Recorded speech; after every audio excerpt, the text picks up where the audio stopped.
حضرت ابو سعید سعد بن مالک بن سنان الخدری رضی اللہ عنہ سے روایت ہے کہ رسول اللہ صلی اللہ علیہ وسلم نے فرمایا، تم سے پہلے لوگوں میں ایک شخص تھا، اس نے 99 قتل کیے۔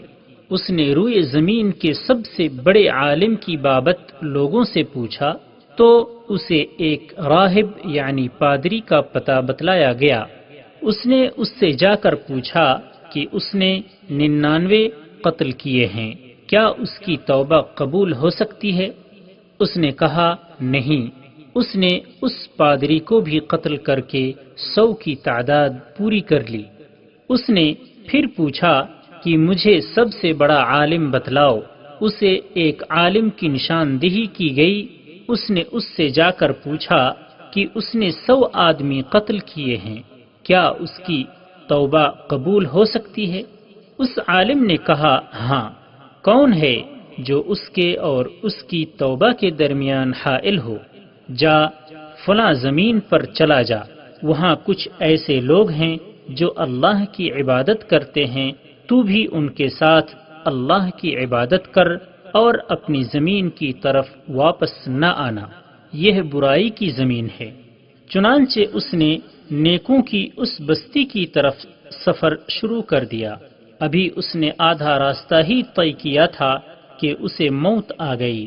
اس کی روح کو لینے کے لیے رحمت کے فرشتے اور عذاب کے فرشتے دونوں ہی آ گئے اور ان کے مابین جھگڑا شروع ہو گیا۔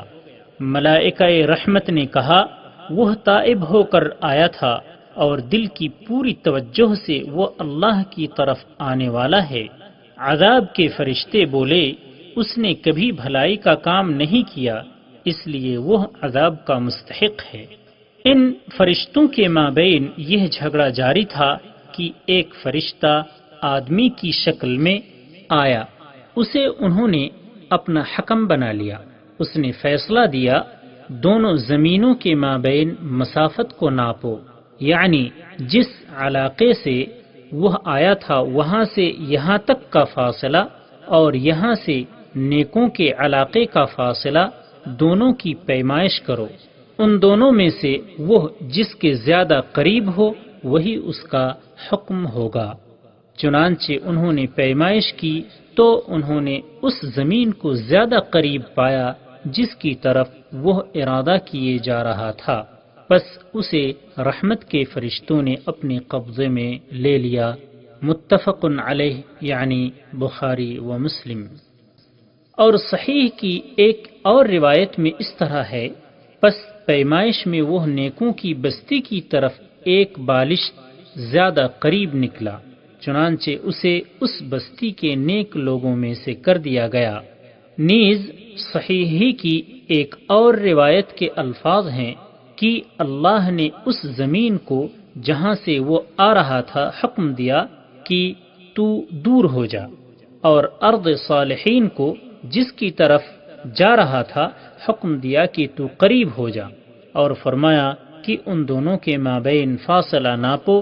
جب انہوں نے ناپا تو ارض صالحین کی طرف اسے ایک بالشت زیادہ قریب پایا، بس اسے بخش دیا گیا۔